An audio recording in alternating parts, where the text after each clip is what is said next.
Hey everybody, welcome to the Adventist Hoops podcast. Today I have a very special guest. His name is Tamir Goodman, and he is in Israel. So I'm recording this early. It's later in the day for him. And Tamir, welcome to the Adventist Hoops podcast.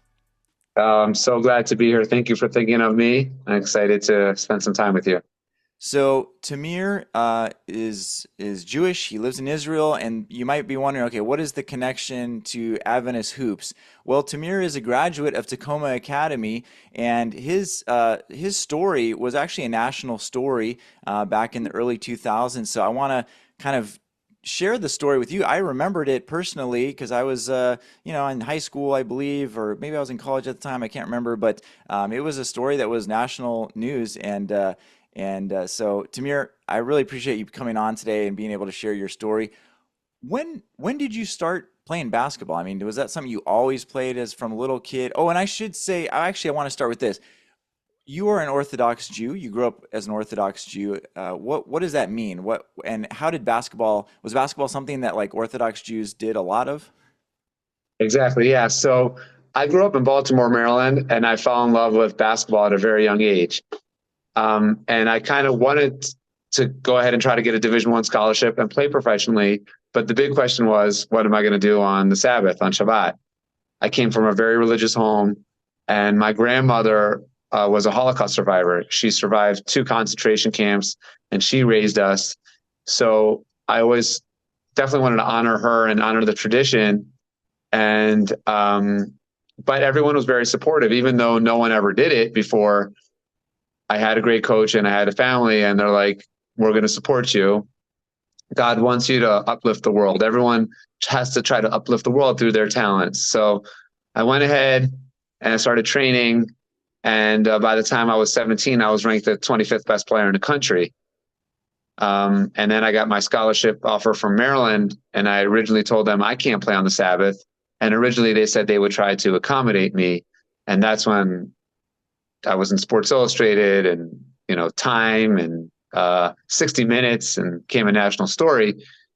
It became such a big national story that my Jewish school asked me to leave for my senior year because it was such a distraction. There was cameras all over the school, and we'd outgrown our gym because of the media. And going into 12th grade, I had 2 challenges. A, I had to find a new school, and B, I had to find a new college because Maryland basically said, you have a scholarship, but if you want to stay and play, you're going to have to play on the Sabbath.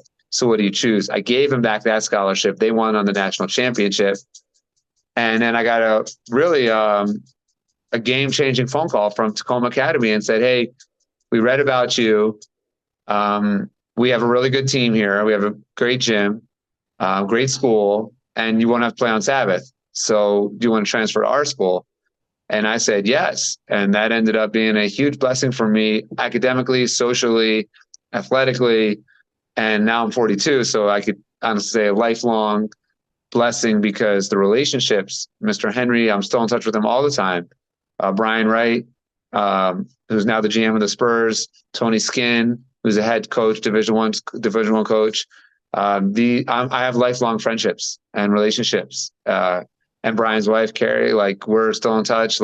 She was my classmate. I actually got to see them at the NBA All-Star game in Indiana in February. So academically, athletically, and with relationships, it was a great blessing for me, and I'm forever grateful. Wow, that's a really great summary of everything that happened. I want to go back to just your upbringing. So, I don't know if you picked up on it, but in Adventist circles, sometimes competition is not celebrated or supported very much. And I don't know if that was really the case at Takoma. It probably was supported more there. But growing up as an Orthodox Jew, it sounds like you were supported pretty fully, but is competition, was there any concerns about competition in general, that it was sort of surprising in any way that people were so supportive, or was that not really an issue? No, I don't think it was. I don't think I ever played for competitiveness or to play against someone. I think I put it to you like this, a lot of times in basketball, people always say, oh, go prove that coach wrong. Go show that player how good you really are.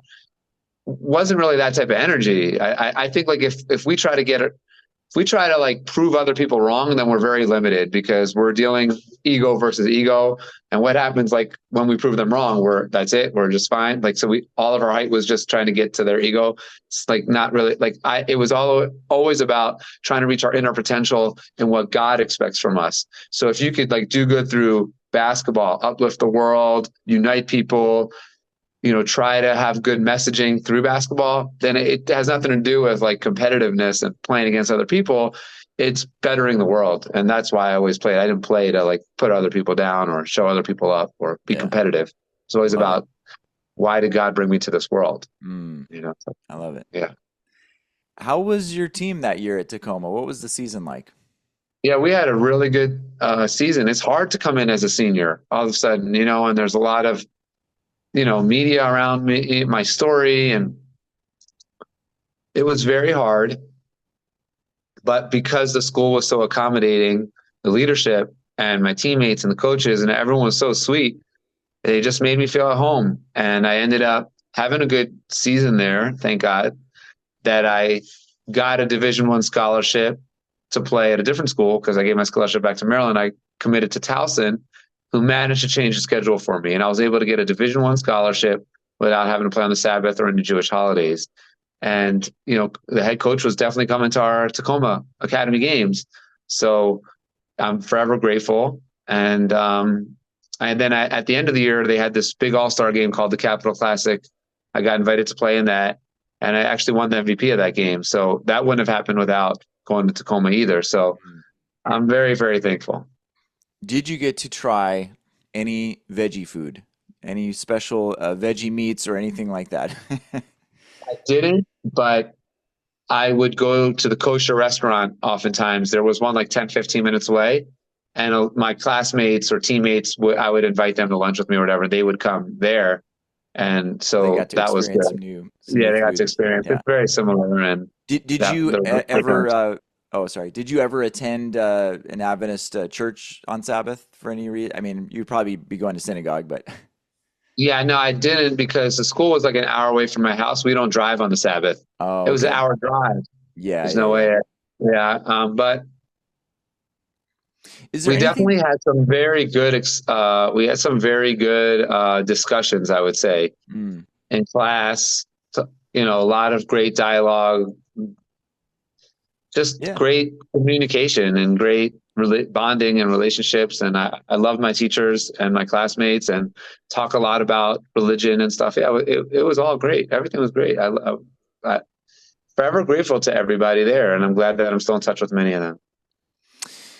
So, you end up going to Towson, and what is your experience like there? My freshman year was fantastic. I had great teammates, great coaches. I had a Muslim roommate.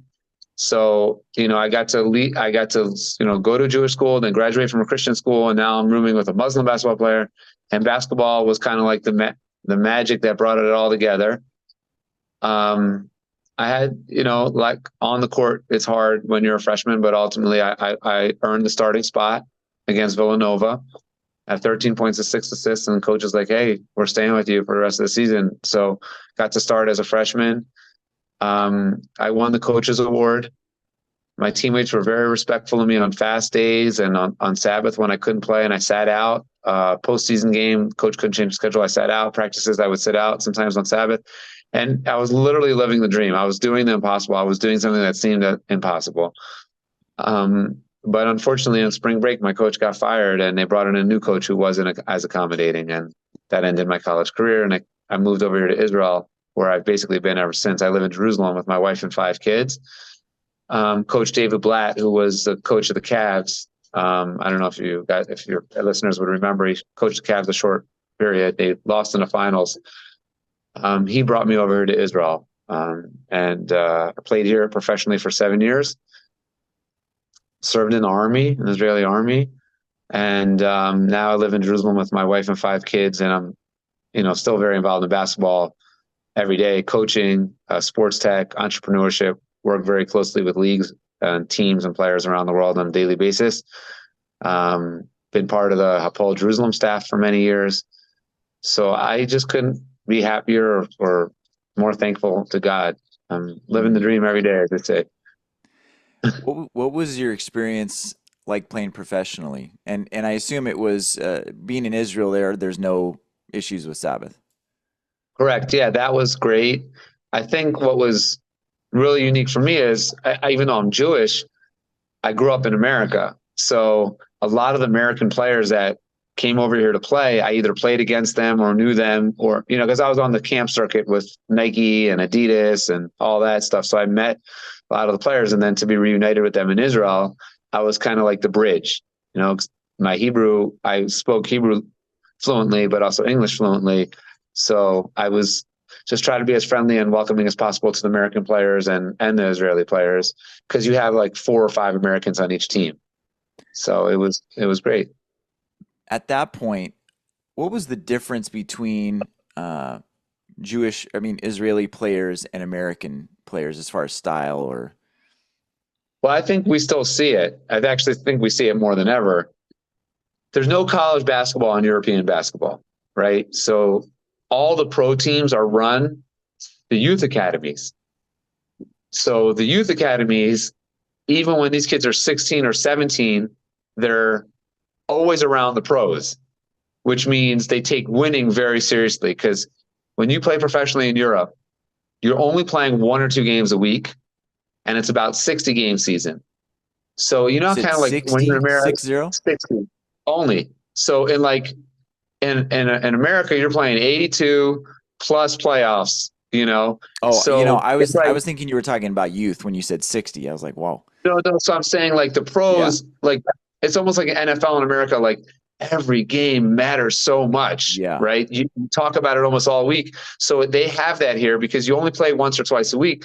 Every game matter. Winning is like, they take it very seriously. The player Americans that are coming over here, they're coming to support their families. So it's not like you could turn around and just worry about the next game. They really invest in winning and playing the right way every possession. So that's why a lot of times we see now in America, a lot of the European players are coming over to the NBA. They're ready to go. Well, how are they ready to go if they didn't play college basketball? Because by the time they were 14, 15, 16, they were always hanging out with the pros. They would see their practices. And it's the same offense. It's the same defense. Like, the pro team runs the whole thing. It's a lot of times it's the same strength and conditioning coach. It's the same nutritionist. So at a very young age, you're training at a very high level where every possession matters, I would say. And Do you think that results in that's just why, like, like more effort, like hard? not only the effort, just like you're sharing the ball more, you're running the sets all the way till the end. Things are like much more controlled on offense. There's a lot less one-on-one, is what I'm saying. A lot less Hmm. isolation. Hmm. A lot of times in America, if you come off the pick and roll, you might just shoot it. Here, you're probably coming off the pick and roll, swinging it. 2 or 3 people are cutting. They swing it back. There's so much ball movement and cutting and moving, and a lot less one-on-one. So I think those are the differences, that the offense is much more controlled. Winning means a lot. Like, you could play in America in the summertime, like 3, 4 games a day, like at these tournaments and stuff. Like, that doesn't really happen here. You're probably working on your skills more and playing less games. And when you do play, it really matters. So Would you it say, forces you to be a little bit more team oriented. as someone that's gone through in both places, gone through like you're familiar with the youth circuits in the U.S. and also with youth basketball in Israel? I mean, do you feel like AAU is not very helpful? Well, it's hard for me to say because I've been out of America for over 20 years now, and I haven't Yeah. even seen an AAU game. But Yeah. my son, I've been blessed with 5 kids. My son, who's 16 now, I could just tip my hat at here in Jerusalem, Paul Jerusalem, like, youth. Like, he's got a nutritionist, the physical therapist. They have like mental health coaches, psychologists, sports psychologists. The game, like, it's basically run like a pro team. Is what I'm saying. He's 16 and he's basically playing as if he's a pro. Like, the Yeah. scheduling, the practices, that type of stuff, the drilling, the offense, all that. It's very, very impressive. So, So you would be a fan of clubs kind of adopting more of that kind of model in the U.S. I mean, yeah, it's been a while since I've seen like ball in America at that level, Yeah. but there's something to say about teamwork, preparation. You know, I just feel like a lot of the European players that are coming over to play in college or America, they seem ready to go mentally and physically, and something's going right over here. I Yeah, don't know how many like European players have won the last MVP. I think it's like 4 of the last 5. Like yeah, something's going right with European basketball right now. yeah. How popular is basketball in Israel? It's very popular. Because it's like one of those things where like until someone does it, it seems impossible. Then when someone does it, a lot of people do it. So it's like no Israeli made it to the NBA, right? And then when Omri Caspi made it to the NBA, I think he was in the 2009 class. Sacramento All of a Kings. sudden, That's my yeah, team. all of a sudden, like, Denny's on the Wizards now doing great. And like Gal Meckel played and Coach Blatt was in the NBA. Now we have like 2 or 3 Israelis, like assistant GMs. So it's like once you break that door down, there's like a flood. And now the younger generation, I mean, the young talent right here, our 16, 17, 18-year-olds are unbelievable, especially for such a small country. It's amazing. Um, the October 7 attack. Is there, I'm sure that it was and has been a very distressing thing for everyone. Is there any way that basketball has helped since Yeah, then? well, I got to tell you, like after October 7th, I'm I'm a pretty upbeat guy, like a pretty optimistic guy, but I was like frozen for a couple of days, obviously because of the trauma, but also because we knew 3 hostages, one who's out, my son's friend who's out. The team that my son is playing tomorrow night, Hapoel Tel Aviv, it's exactly 1 year since they played. So my son was looking at the tape of last year's game, and one of the boys that he played against was murdered with his entire family. And then like from our community here, there was a lot of deaths and hostages. So I just woke up like 2 days later saying like, I can't be the person that's going to be frozen here. Everybody here is frozen. No one could even move. No one's even like walking. And there was still a lot of like rockets falling in like towards Jerusalem then. So I found one basketball court like a couple blocks away that's near a shelter, a huge public shelter, like a bomb shelter. And I just posted, hey, I'm doing a clinic today at 1 o'clock. It's close to the shelter. Anybody that wants to come. I'm just thinking like, how can we get the kids a little bit de-traumatized? I got to the court. There was like 100 kids there and like parents that just wanted to witness it and grandparents.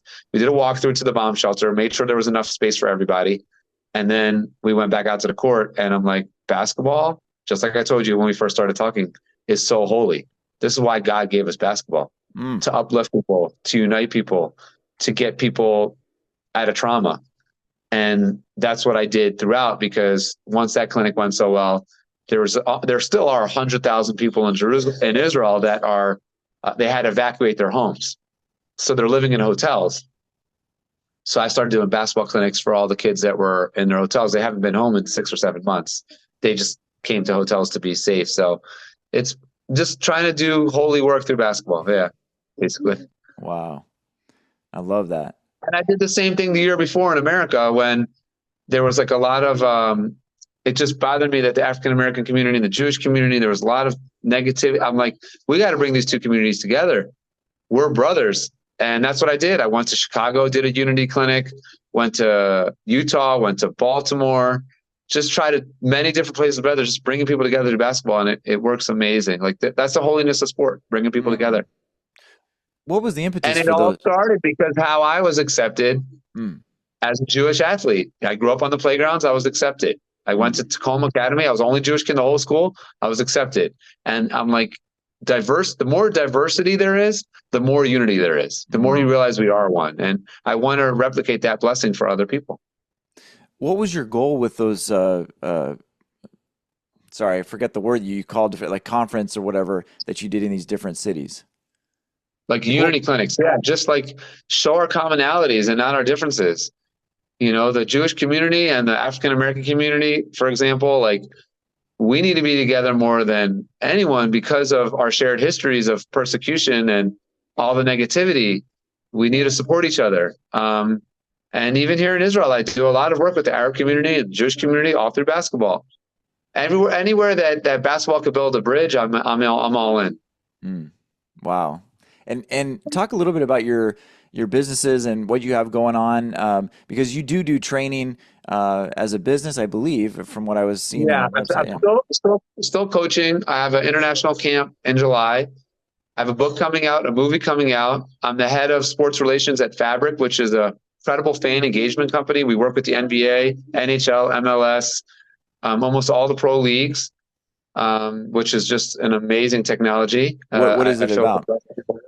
it basically any content teams would have want to put in Jumbotron in the past, we could put directly in the fan's phone, and then they can engage with it directly instead of just looking at something on the Jumbotron. So if it's an advertiser or a sponsor, they could just directly interact with the ad itself, and then the companies and brands know, hey, what is my return on investment for advertising in a sporting event? Like if I just see a billboard for Coca-Cola, am I actually going to go ahead and buy a Coca-Cola? Well, I don't know that. Well, now I Yeah. do because I'm interacting with it.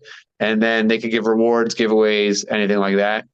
And then I created the first ever antimicrobial and moisture wicking nets. So when you make a shot, it disinfects the ball and dries the ball so the ball's not slippery. And What? then, yeah, we patented this advertising component on the net. So you could either put messaging on the net, like for charities, because you could take this piece off the net, auction it after the game, or sell that space for new revenue. Like companies want to be featured on the net because that's where all the eyes are. Everyone's looking at the net. So people sponsor all over the arena, but on Instagram and all the highlights, the billions of views, everyone's looking at the net. Like all these Wow. dunks of man now, it's like slow motion on the net. So we could advertise on the net now. So is that net a little less spacious as far as there's more printable area, or?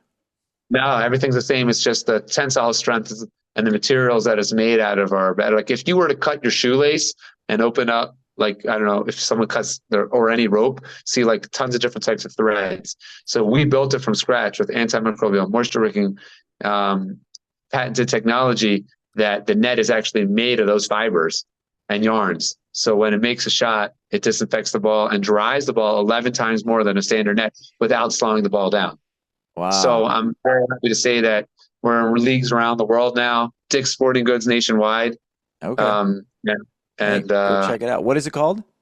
the Aviv net, And avivsports.com. but as far as messaging on the net, You is can it customize any net you want. You could this here like right I'm trying now. to visualize it. Is the messaging like around like this, or is it on the individual? It fits in the diamond of the net, and Okay. then you can customize, put anything you want, like any logo.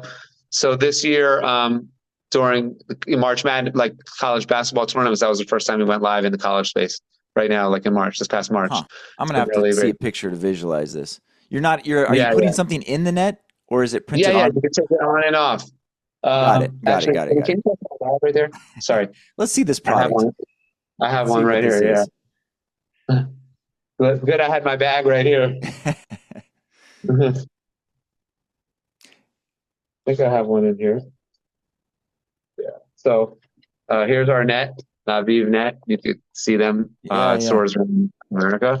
And then here's our advertising component. Got You it. could put this on any logo, any net, and it just kind of fits on like floss, like Got how it. you would. Got it. Got it. Yeah, Cool. yeah. That's It's awesome. been a blast. Well, you have a And lot by the of. way, at our grand opening at Dick's Sporting Goods in Maryland, the principal of Takoma Academy, Uh, Mr. Henry, and his wife came out to support. that's And that's what I'm awesome. saying. Our relationships are still there. That's beautiful. Well, hey, you're a busy guy. You have a lot going on. I really appreciate you coming on the Adventist Hoops podcast. One last question about Tacoma, if you could. I don't want to put you on the spot, but just maybe your favorite memory, either playing or just going to Tacoma Academy. I would say that the welcoming, it was every single day for my senior year. I just became such great friends with kids who I probably would have never met in my life, and teachers and faculty and players and coaches. And, you know, one of the greatest blessings in this world, if not the greatest, is the blessing of relationships and friendships. And boy, was I blessed my senior year. So I'm forever thankful. Well, that's a great place to end, and we're just happy that you're a part of the Adventist Hoops story. For that, even if it was just 1 year, like you said, it extends throughout a lifetime, and the impact that people make on each other is something that lasts. So Yeah, I beautiful. appreciate you thinking of me and sending blessings to everybody. And your website is tamirgoodman.com if people want to. And then for the net, it's avivsports.com. Because Okay. Aviv in Hebrew means renewal, spring. So we Mm, created like a new net, a new, yeah. every part of the Hey, game in basketball has been updated except for the net. that ball is dirty too. I mean, people know if they're hoopers, they know that ball is probably dirty. So that's a that's a great product. Exactly. All right. Thank you. Hey, thank you so much, Samir. Have a great day.